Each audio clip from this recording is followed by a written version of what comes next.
All right, finally, after years of waiting here, we get round 327 RCO footage. I remember filming this back in 2017, and I wanted to get it out the next day, but sometimes you don't get your wishes. But let's get to the action. Let it go. So we got Liam Stott here and Justin Anderson. Justin Anderson speaking. We got the Rose City Open, the third round. Kind of a long wait for this video, but we have a tight battle and we have some good Northwest disc golfers on the film here. But hole one, starting at Pier Park, is kind of it's a very difficult starting hole. People normally take either the backhand roller, which I think Bickley's lining up here, or there's a wide hyzer off to the right. Yeah, we're going to see Bickley take this roller route, and that's the route people are going to be taking if they're aiming for a park job. You can get there with the hyzer, but the roller is the one that's more consistent getting there. It does bring some OB down to the left that they bring in for the tournament because of some softball games going on. So that roller does bring it into play, but the roller really is the play to get it at Birdie. We're going to see Lewis doing it here too. Yeah, I feel like the roller is really aggressive. Hole one is normally pretty windy, so depending on what the wind's doing, it can either really help your roller or kind of push it. You see Lewis's kick off that tree and go right towards that out of bounds you were talking about, so he's already losing his stroke to the leader. Yeah, it's true that the wind usually is coming off. There's some railroad tracks down to the left. The wind's usually coming off there, and it makes that roller a little bit tough sometimes. So the highs you just saw Scott take, super easy, safe play. You can get there for a jump putt, but you're kind of playing for a par there when you do that. John taking that route as well. And John has a really good throw. That if it doesn't hit anything, can filter to circle two, where that's a good look for a birdie on hole one. It's so difficult, but I feel like the hyzer off to the right is normally a safer play to get up and down for a three, because that roller up the middle brings in all the trees in the middle of the fairway, and sometimes you get a really difficult up shot. Totally. And here's Lewis coming up from the bottom of the hill. You can kind of give that a little bit of a run. That basket is on more of a slope than you can really tell in the video here, but as you can see, Scott just kind of taking a layup there. There's wind and some slope, so didn't want to mess around with that putt. Yeah, the big theme at Pier Park is a lot of rollaway possibilities on multiple holes. I would say the majority of them. So really you have to be careful with your angle and speed control towards the baskets. And Bickley, with the closest look, this is probably 45, 50 feet, which is a pretty good look for birdie on hole one, but he just sails it over the top. Yeah, you see, he was the one running for birdie, and he's got the longest par putt come back. So sometimes you pay for those birdie runs, but shouldn't be any problem for him there. Yeah, you take the par, and a lot of the holes at Pier Park, I know you can really shoot a good round if you just miss that first tree and make a couple putts. Kind of name of the game at Pier Park is getting those opportunities and not putting yourself in bad spots for bogey. So Lewis put himself in a bad spot, took a bogey. The rest kind of did what they're supposed to do and walking away with pars. Yeah, and another thing, the third round for the RCO is played after probably a 4-hour break. Yeah. So the pros play one round Saturday and two on Sunday. And that second round is early in the morning, and that third round is like, probably 2 or 3 in the afternoon. So a very long break. Yeah, so there's definitely some fatigue that's going to be playing into this round. So that hole, you saw Lewis just dropping back one stroke. We're going into hole 2 here. One of the scoring holes here out at Pier Park. Pretty easy forehand if you have it. You can see that gap. It's not a huge gap, but it's definitely not small. Just got to miss a big branch coming into the basket as your hyzer out for that forehand. But that's the big play here. And I feel like every year that tree on the right that Scott just hit is getting bigger and bigger and kind of forcing you to push that forehand out farther than you would like. You see John's going to go with a forehand. I think he's going with a 12 speed, which will help him clear the initial gap before it starts hyzering out. And he really throws a nice textbook forehand, and you kind of see it filter past the tree that Scott and Bickley both hit. And then here's Lewis, who doesn't really throw a lot of forehands, but he does like to get creative with rollers, and this is an XD roller, very difficult shot. Yeah, he likes to he likes to do that unique shot, and if it works, it works. And I think you're going to see Lewis throw up a little little jump shot there. So he definitely nailed that shot, but that's definitely the hard way to get there. See Scott laying up. He hit that little guardian tree. Bickley as well. You're going to be left with like a 60-footer if you hit that little guardian tree.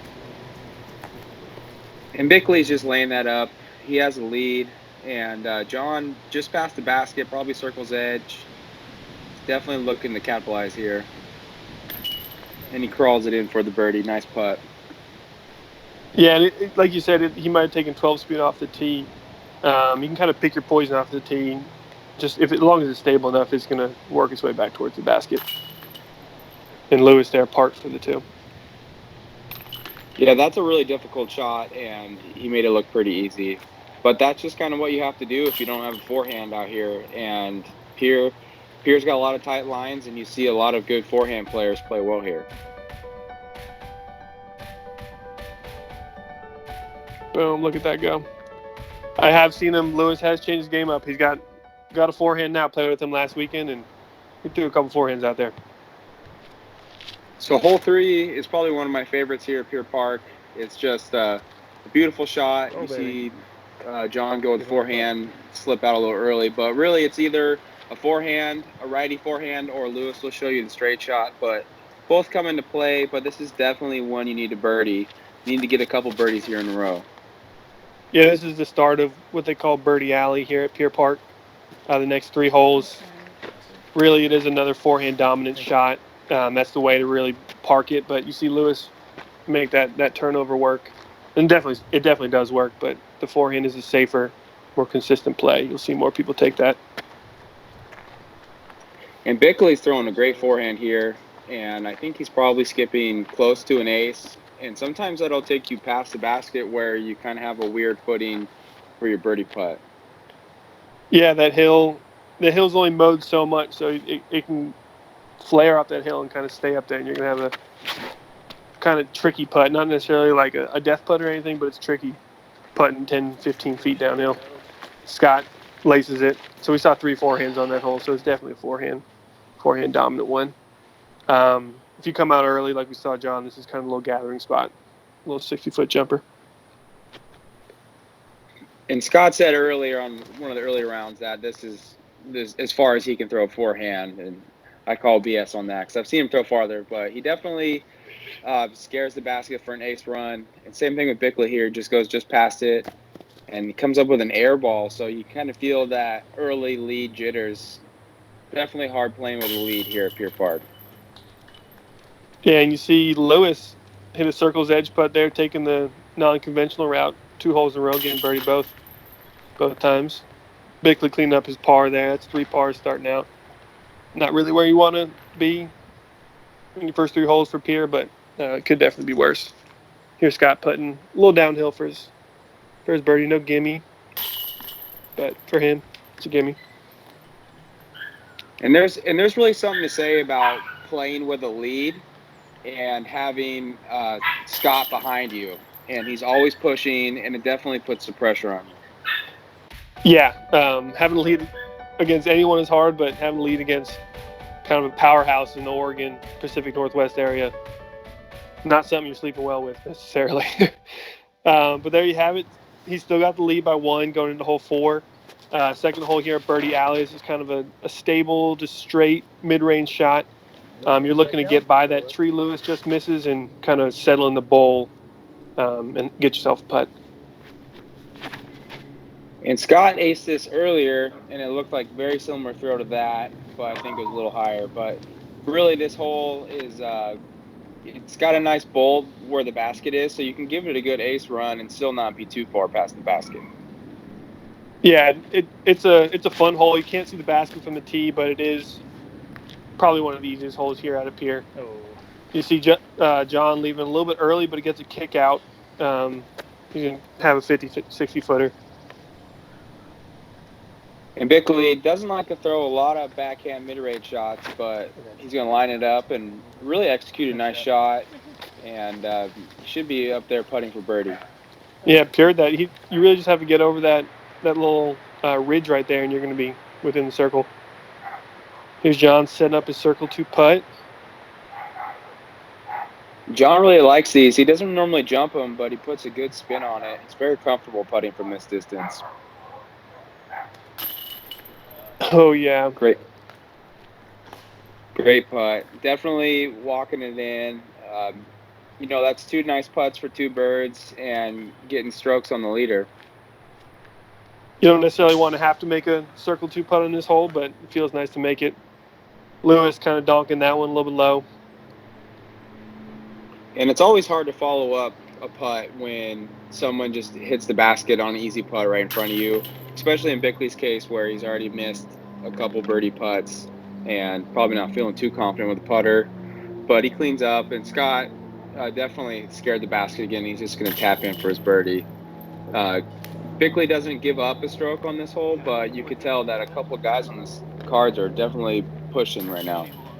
Yeah, they came to play. There's definitely going to be some action here that we're going to be seeing. But Bickley still got the lead by 1 over Scott. He had a little replay of John. Ooh, nice slow-mo. John is for sure. He's the editor of this video, so he's kind of shouting himself out there.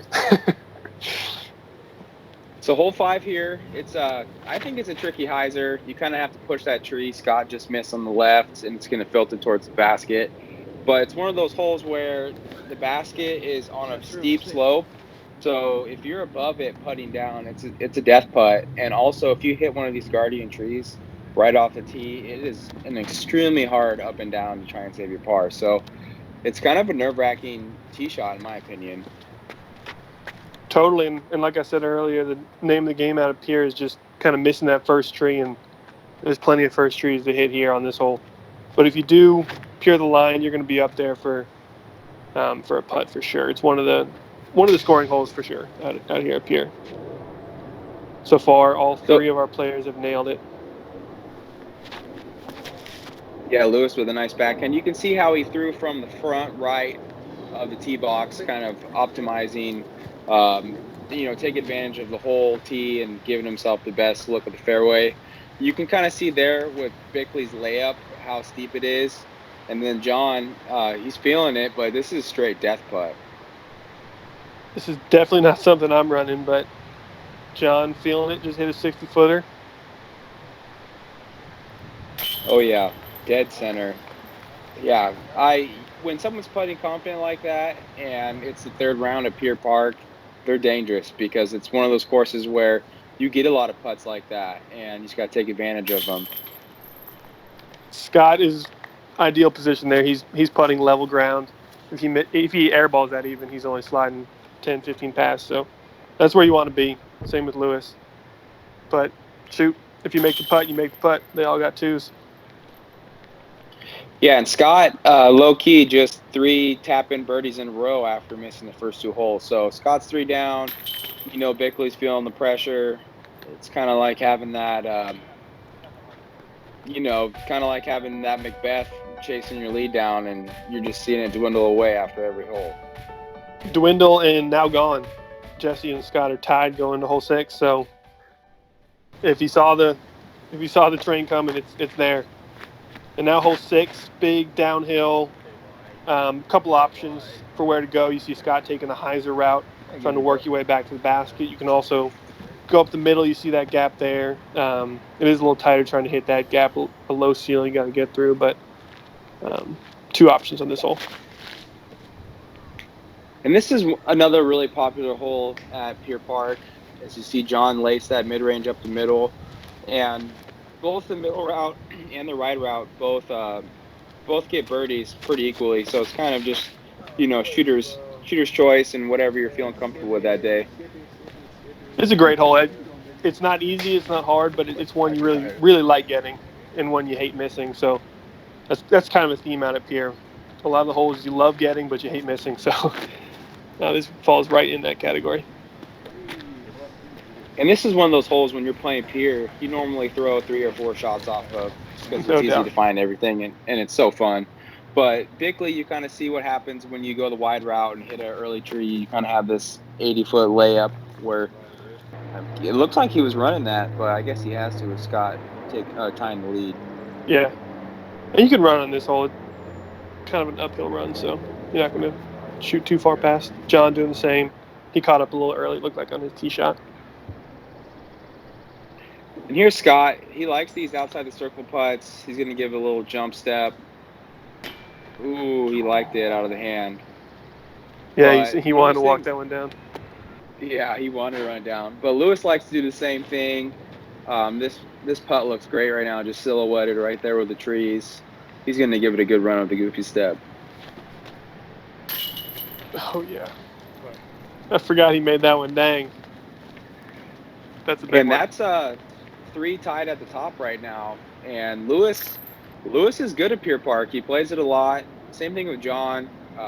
It's one of those courses where if you're a good straight shot thrower, even if you don't have a good forehand, you can compete. And it's definitely one of those courses where you see a lot of local players play very well.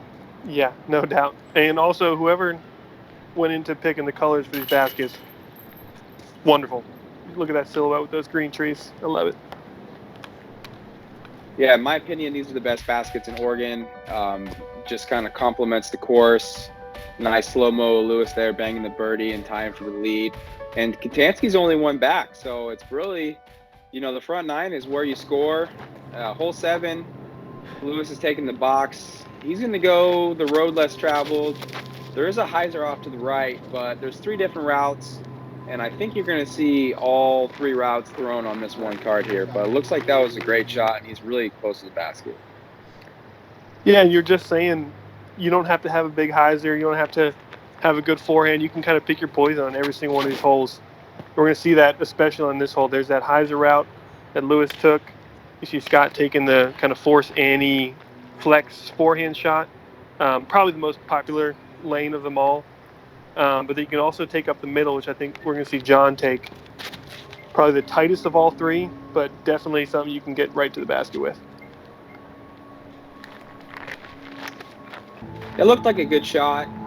Bickley's going to follow Scott here. This is definitely one of his better shots, that kind of flex, force over forehand. But he hates it, and you can see why. He cut the left side of that tree with a big kick. Yeah, he almost ran and caught that off the tree. And that's, again, name of the game of Pier. Miss that first tree, and you're not going to get yourself in trouble. This is not an easy upshot.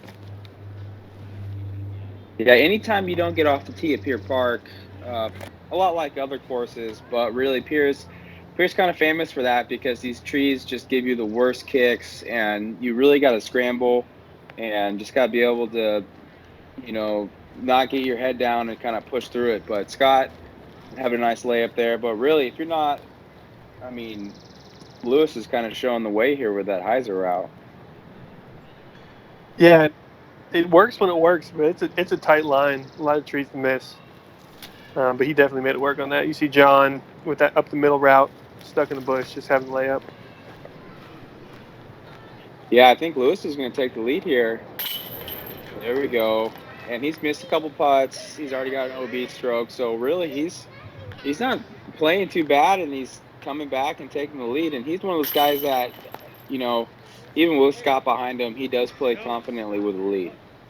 Absolutely. He's a momentum player for sure. This is a place he can score. I think he's an RCO AM champion from a couple years back. I might be getting that wrong, but if I remember correctly, he is. So he's won here. He knows how to win here. But there you have it, Lewis. 1-stroke lead over Bickley and Withers at 14 down, and John's just 2 back. So 2 strokes is 1 hole at Pier, so anything can happen. Now we're kind of getting into a tough stretch, 8-9 especially. 2 tough holes out here. There are a couple of routes, but the main one you're going to see here up the middle, that bush that's silhouetted there is a lot bigger than it looks on video. So you have to get it high enough and through that gap and try to hyzer back towards the pin. Yeah, this shot is, I feel like it's pretty specific. You kind of have to hit that center gap above the bush that you were talking about, and Scott's just kind of leaving a little early. But you kind of have to throw a fast disc maybe Scott can get away with throwing a fairway, but you have to push it pretty far. And then once your disc starts losing speed, it can hyzer out towards the basket. But it's a very unique shot. There you go, John. Yeah, and it's one if you don't hit that gap and you get a bad kick off those trees, you got a tough upshot. So it is paramount to get through those trees out into the field because then you can really get an easy up and down and maybe even be putting for birdie. Got Bickley here. He's going to force something over. It looks like he kind of grip blocked it, but sometimes you can get that sneaky route. But he hates it. You can see him kind of stomping off, but you can see why. If you're off at all on your line, you get that tree kick, and next thing you know, you're on a knee from a bush trying to throw a forehand through a small gap. And, man, the mental game out here at Pier is so huge. I know it's one of the most walked courses in Oregon, so every one of these players has played this place hundreds of times, have birdied every single hole. So when you're having to lay up, maybe get a bogey, it just hurts so much. So you're sitting in a bush. You could lay up, maybe get your 4, but you're pushing. You're trying to get that 3, maybe even put it in. So it's a mental battle out here for a lot of these players. Yeah, Pier is really a big mental battle for a tournament. It's one of those courses where, like you said, you play so many times throughout the year, and just casual rounds are so fun. Scott almost chips that in. But the tournament rounds at Pier are just so stressful because, like you said, you've birdied every hole, and you just have super high expectations, and all it takes is 2 or 3 tree kicks to kind of, ruin those expectations for you. It's Bickley's just trying to stay far from 50. That was a good little stepper there, just off the top. But yeah, that's taking bogeys out here just hurts. I think more than most places, just because like any practice round, you're like, oh man, why didn't I just do that when I did in practice? And John, that's 2 in a row. Well, not 2 in a row, but that's his last 2 jump putts or outside the circle putts. Just stand still, straddle, dead center. Yeah, Lewis cleaning up there, but like you said, John is just banging those outside the circle putts, and I love seeing the confidence in someone who doesn't jump it because I know a couple of those putts, I would definitely be doing either a goofy step or a jump putt. He just does a straddle and spins it in. So smooth. And if those miss, they're not going any more than 10 feet past. Really solid putt. Yeah, there's Jesse cleaning up his bogey. And I think we're having a little of a shuffle. Yeah, Lewis does lead, but Scott and John are now tied for second, 1 stroke back, and Jesse's 2 back, heading into hole 9. Yeah, hole 9 here, there is a dead straight shot, but you see a lot of the pro players kind of take that high or just Anheuser route around the center gap. I think John's kind of in between, but really he kind of catches a sneaky route, and that might actually work really well. Yeah, that's that. I'm not sure if he was going for it, but that's that kind of flex hyzer, Annie to hyzer route. It's the biggest gap for sure in this hole. And honestly, it's the safer one because you're going to make that first gap more often than not. Looks like Lewis is going for it too, but just doesn't flex it enough. But that's the mistake to make right there. He's going to be 100, 120 away. Easy layup. Yeah, hole 9 is very difficult. I think Scott's going to slam something up the middle really hard here. And not a lot of people have this shot just because the disc has got to go so straight before it even thinks about hyzering out. But it looks like he might be inside the circle. That's a great shot. You don't see a lot of people get inside the circle up the middle, but Scott's showing you how it's done. And Bickley is trying to crawl back here. He's giving up the lead to everyone on the card, so he's got to make the move. Yeah, and that the flight of that disc makes me think he was going for the Annie gap, but just misses it. Hyzer's out early, and that's throw Scott did is way harder than he just made that look. That's not an easy shot, and he did it to perfection. And here we got Lewis lining up his 120 footer for the layup 3. Oh, the Anheuser? Oh my God. I say layup for 3, but he just decides to throw it right in. And look at him sprint down and grab that, take off to the next tee pad. Dude, he's running after that basket like it's Buffalo Wild Wings free wing night. He's running it down. Oh, that's the fastest he's moved in years.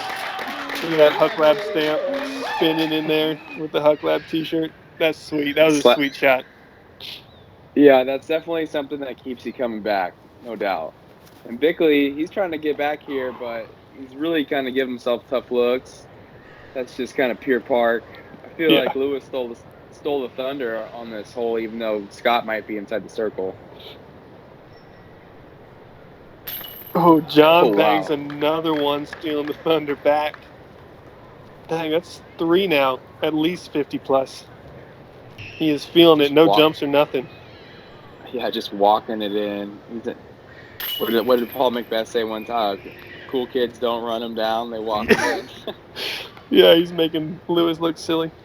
And man, here's Scott tapping in his 2. It's got to be a little disappointing if you just watch 2 people throw in, or one throw in and 160-footer, thinking you're gonna get strokes on people and end up only taking 1 stroke on one of the players.